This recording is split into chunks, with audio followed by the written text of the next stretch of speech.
which is paired with Surah Ar-Rahman. So in the Quran, you will find Surah Ar-Rahman and then Surah Al-Waqi'ah together, one after the other. And in a way, these are twin surahs. They are twin surahs because they share overlapping themes. Right? The themes of Al-Waqi'ah and the themes of Ar-Rahman, they are the same. So for example, both of these surahs talk about the power of Allah subhanahu wa ta'ala and all of the amazing things He has created. Both of these surahs talk about Jannah, giving us a very detailed description of Jannah. Both of these surahs give us a description of Jahannam. And a unique feature of both of these surahs is that these two surahs divide Jannah into two categories. Right? There's the higher Jannah and there's the Jannah for everybody else. And both of these surahs talk about it. So Surah Al-Waqi'ah and Surah Ar-Rahman, they share similar themes, and in a way they function together as twin surahs. Right? There are many pairings like this in the Quran, where one surah is mentioned after another, and they function together as a pair. Another example would be Surah Al-Anfal and Surah Tawbah, the two jihad surahs. In fact, many Sahaba consider them to be one surah. Right? Likewise, Surah Ad-Duha and Alam Nashrah, the two surahs about dealing with depression. They come one after another, they have similar themes, they have similar styles, and they have similar messages. So Surah Al-Waqi'ah and Surah Ar-Rahman, they fall into this category of surahs that have overlapping themes and they are paired together. Now, there are specific virtues narrated about Surah Al-Waqi'ah, but there is a difference of opinion on whether those hadiths are authentic or not. Right? But I'll narrate it anyway.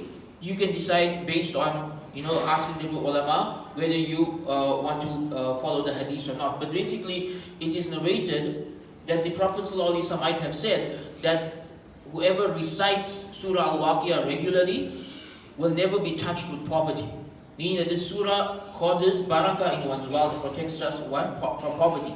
So some of the ulama have said this hadith is weak, others have said it's authentic. Allah knows best. But what I want to focus on today is the core message of Surah Al-Waqi'ah. The core message of the surah is about afterlife and death. In that order. Afterlife and then death. Because our lives and our death should be in preparation for the afterlife.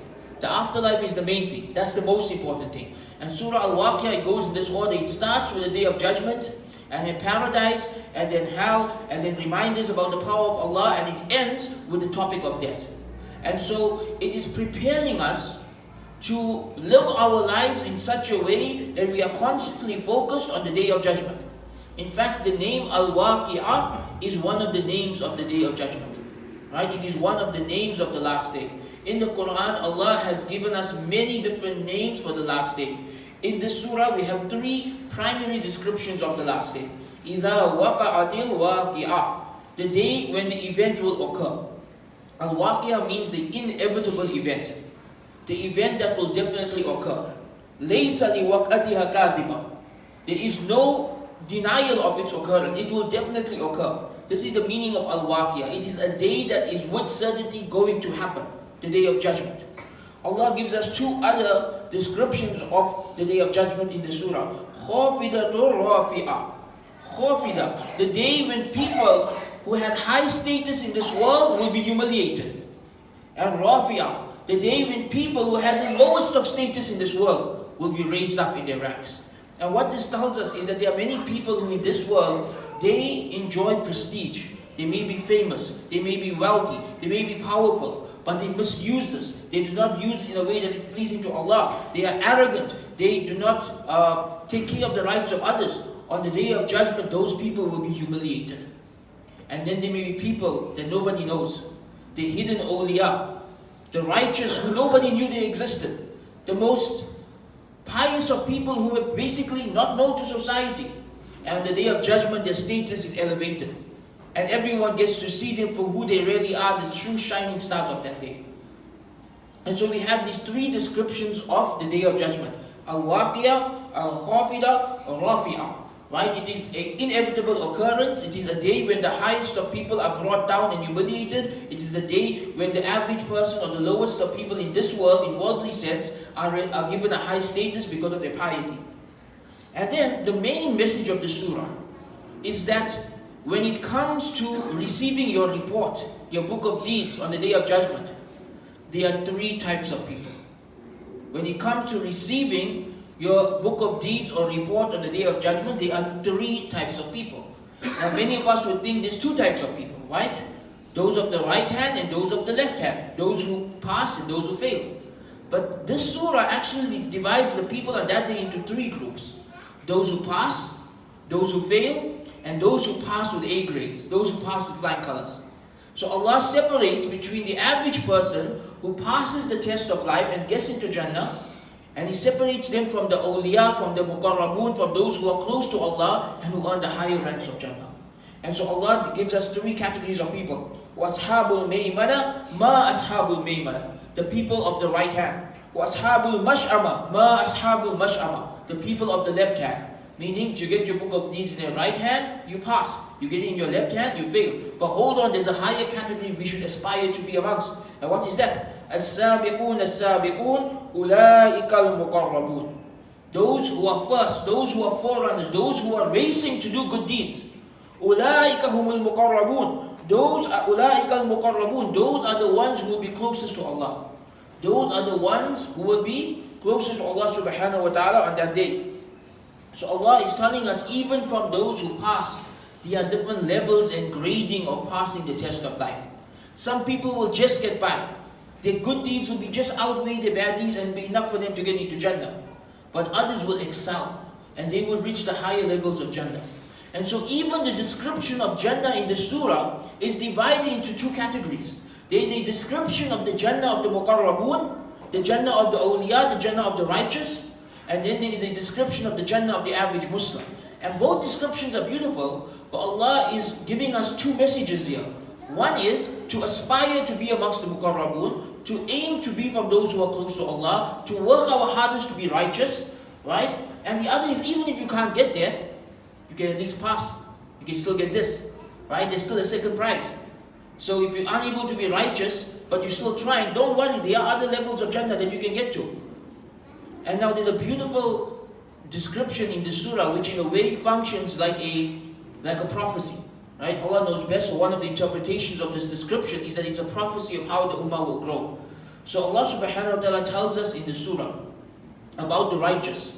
He says, ثُلَّةٌ مِّنَ الْأَوَّلِينَ وَقَلِيلٌ مِّنَ الْآخِرِينَ. In the early generations there'll be many righteous people. Towards the end of time there'll be very few. But He tells us about the Muslims, about those who pass the test of life, about those who get into Jannah. He says, ثُلَّةٌ مِّنَ الْأَوَّلِينَ وَثُلَّةٌ مِّنَ الْآخِرِينَ. Many of the early generations and many of the later generations. And so some scholars have said that this is an indication that towards the end of time, there will be more Muslims, more people getting into Jannah. But there will be less pious people, less awliya, less people reaching the higher ranks of Jannah. And so in a way, this is a prophecy that the ummah will grow in number. But the level of piety of the later generations may not be that of the early generations. And we know this, that the early generations, the Sahaba, the Tabi'een, the Atba' Tabi'een, we cannot reach the level of piety. Right? And there are very few people in our time who can reach that level of piety. But the ummah are many in numbers today. Many people who inshallah will be saved on that day. So the ummah grows in numbers. So what this tells us is we should aspire to be from that few. We should try to be from the few who are muqarrabun, who are close to Allah, who are sabiqun, racing to do good deeds. Right, who are rushing with each other to do good deeds. If you look at the Sahaba, they had this attitude of being from those who race to do good deeds. You know, Umar radiallahu anhu was one of the best examples of this. Umar radiallahu anhu, he said, I used to race with Abu Bakr to do good deeds, but he always used to beat me to it. Right? And he said, one day I brought half my wealth to give in charity, Abu Bakr brought all his wealth. That's when I realized I can't compete with this man. And he had a similar attitude towards his own brother. Right? Many people are unaware of this, but Umar ibn Khattab had an older brother named Zayd ibn Khattab, who accepted Islam before him. And in the famous battle of Yamama against the false prophet Musaylama al-Kazab, Zayd ibn Khattab was martyred. He was one of the shuhada of that day. And Umar radiallahu anhu, when he hears this, he said, may Allah have mercy on Zayd. He beat me to Islam and he beat me to martyrdom. He beat me twice. Right? He converted to Islam before me and he became a shaheed before me. So they were competing in good deeds. Right? Who's going to be first? Who's going to be the one who gets closer to Allah? Who's the one who's going to do more? This should be the attitude of the believers. We compete in good deeds, not out of ego, but out of trying to please Allah. Out of trying to get the highest ranks of Jannah. This competition in good deeds is so embedded in our Sharia that the books of fiqh say that if there is a gap in the saf, right, when you're praying salah, you shouldn't give somebody else a gap, you should take it. Because you're supposed to be competing in good deeds. Many of us think it's adab or good manners to tell someone else, no, you go. But the books of fiqh actually say you should step forward. Why? Because you're supposed to be competing in good deeds. You're supposed to want that front row reward for yourself. Right? So this is something embedded in our Sharia, that we are supposed to be competing in good deeds for the sake of Allah. I want to be closest to Allah. I want to get more reward. I want to do more good deeds. I want to be the one to give the charity. We see this with the Sahaba. Uthman radiallahu anhu, the way he competed with the other Sahaba in giving charity as well. We see this with many of them, that there was this competition. One of the best examples, the Battle of Uhud, when Rasulullah sallallahu alaihi wasallam was injured, and the Sahaba literally were arguing with each other over who's going to get the reward of pulling the armor out of his face. And Abu Ubaidah told Abu Bakr, it's my turn. You got enough, you were first in many things, let me get this one at least. And he pulled out the armor that was stuck in the Prophet's face and ended up losing 2 of his teeth in the process. But for him it was a competition to see who's going to get the reward of helping Rasulullah at the time of need. So they had this attitude of wanting to do more, wanting to be first, wanting to be the best.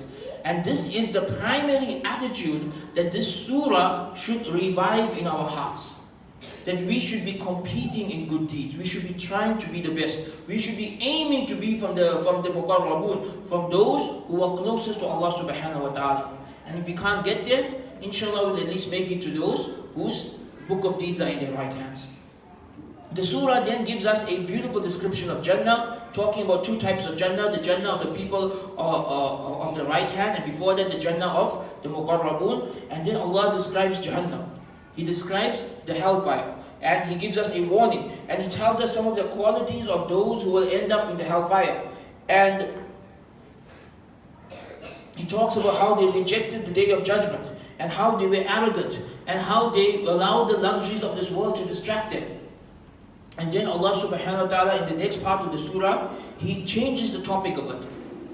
He talks about why we should worship Him. Allah subhanahu wa ta'ala talks about why we should worship Him. He talks about His blessings that we take for granted.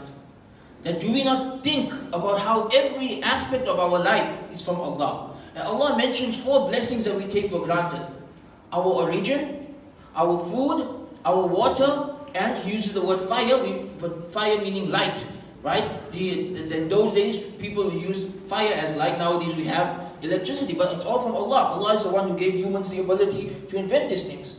And Allah asks questions about all of this. And He asks, He says, أَفَرَأَيْتُمْ مَا تُمْنُونَ? Do you not see this liquid that comes out of you? Right? Are you the one who gives life from that liquid? Right? That, that biologically, men have a liquid that they produce from which people are created, right? Where Allah creates people through this. He said, do you ever think about that miracle? That you came from a drop of liquid, Allah gave it life and turned into a whole human being with all of the qualities that you have. And then He talks about the crops. He says, do you not look at your crops? Do you cause it to grow, or does Allah cause it to grow? And then He talks about water. He says, do you cause it to fall from the sky, or does Allah cause it to fall from the sky? And Allah said, if He wanted to, you could make the water salty. What are you going to do about it? If Allah made all of the water on earth salty, what can you do about it? Allah is reminding us, He is the one who has given us all these blessings. And then He tells us, فَلَوْلَا تَشْكُرُونَ? Will you not be grateful? This is the message. Will you not be grateful? You see, there are levels of worshipping Allah. There are those who worship Allah out of fear. But the highest level of worship, the level of Rasulullah sallallahu alaihi wasallam, was to worship Allah out of gratitude. Should I not be a grateful servant? And Allah is calling us to be from the people of gratitude in the surah. We ask Allah to allow us to practice on what we have learned. Subhana rabbika rabbil izzati amma yasifun, wa salamun ala mursaleen, walhamdulillahi rabbil alameen.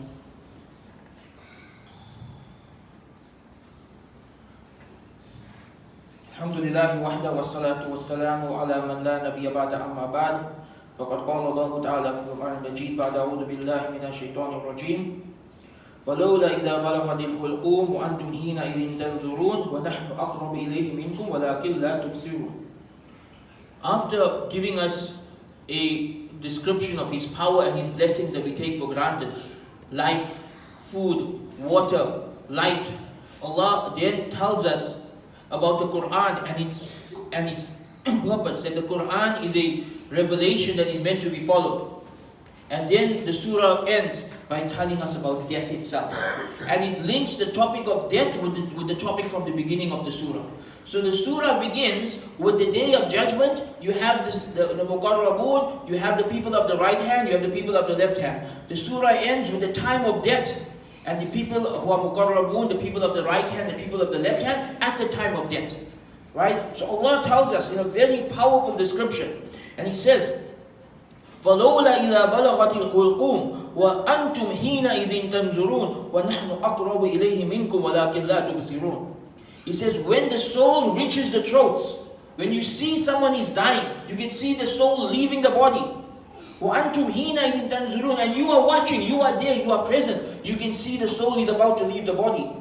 And Allah subhanahu wa ta'ala, وَنَحْنُ أَقْرَبَ إِلَيْهِ مِنْكُمْ. And we are closer to Him, but you cannot see. You cannot see that Allah and the angel of death and all of the unseen, that they are closer than we.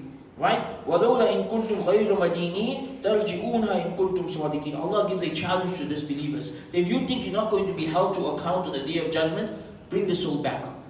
Bring the soul back. Allah challenges human beings. That if you think you are in control, if you think you are the greatest thing that exists, you try and prevent that. At that moment when the soul is leaving, anyone can tell you, our doctors can tell you, humans can't do anything. Once the soul is going, the soul is going. Right? The soul is in Allah's hands. No one can control the soul. Your time is up. The angel of death is there. It's over. Allah is reminding us on that moment we'll be powerless.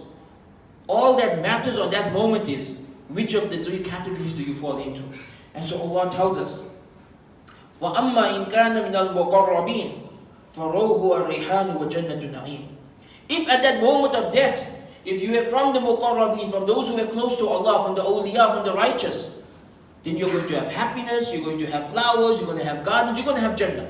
Your death is going to be a beautiful death. You're going to have a beautiful ending. Right? وَأَمَّا إِن كَانَ مِنْ أَصْحَابِ الْيَمِينِ فَسَلَامٌ لَكَ مِنْ أَصْحَابِ الْيَمِينِ. And even if you are from the people of the right hand, meaning even if you went from the pious, but you were Muslim, you were tried your best, you worshipped Allah, you did the best you could, فَسَلَامٌ لَكَ مِنْ أَصْحَابِ الْيَمِينِ. You will have peace. You will be greeted by the people of Jannah. You will be greeted by the people of Jannah, meaning you're still getting into Jannah. وَأَمَّا إِن كَانَ مِنَ الْمُكَذِّبِينَ الضَّالِينَ. But if at the moment of death, if you were amongst those who rejected the day of judgment, those who were misguided, فَنُزُلُ مِنْ حَمِيمٍ وَتَسْلِيَةُ جَحِيمٍ. Then you will be welcomed by the hellfire and thrown deep into the fire. إِنَّ هَذَا لَوْحَقُّ الْيَقِينَ فَسَبِّحْ بِاسْمِ رَبِّكَ الْعَظِيمِ. This is a true and certain word. So say Subhanallah, glorify your God the greatest. So Allah subhanahu wa ta'ala begins the surah by telling us that there is definitely a day of judgment coming. Al-Waqi'ah, it is inevitable, it is going to happen. You decide which of those three groups you want to be in on that day by choosing how you're going to live your life. Will you be from those who are close to Allah? Will you be from the right hand? Will you be from the left hand? And He ends the surah by reminding us that when the time of death comes, it's too late to decide which group you're going to be in. When the time of death comes, that is when you will see the first taste of what is to come in the afterlife based on that decision. The purpose of surahs like this is to prepare our hearts for the afterlife. So we live our lives in a way that is akhirah centric. We are focused on the afterlife. Our vision is always on Jannah. It is always on the pleasure of Allah. And every decision we make in this world should be made in a way that brings us closer to Allah. It should not be done in a way that is all about this world and all about ego and all about greed. It should be about Jannah. It should be about Allah subhanahu wa ta'ala. So take the time to read the surah, and I highly recommend at least reading the translation of the description of Jannah in the surah. And do some tadabbur, reflect on the surah. And let us be from the people who are focused on the afterlife, who live this life for the next, so that when the moment of death comes, we will be from the muqarrabun, we will be from those who are close to Allah, and if we cannot make it to the muqarrabun, we will at least be from the ashabul yameen, from the people of the right hand. رَبَّنَا عَطِنَا فِي الدُّنْيَا حَسَنَةً وَفِي الْآخِرَةِ حَسَنَةً وَقِنَا عَذَابَ النَّارِ رَبَّنَا هَبْ لَنَا مِنْ أَزْوَاجِنَا وَذُرِّيَّاتِنَا قُرَّةَ أَعْيُنٍ وَاجْعَلْنَا لِلْمُتَّقِينَ إِمَامًا سُبْحَانَ رَبِّكَ رَبِّ الْعِزَّةِ عَمَّا يَصِفُونَ وَسَلَامٌ عَلَى الْمُرْسَلِينَ وَالْحَمْدُ لِلَّهِ رَبِّ الْعَالَمِينَ.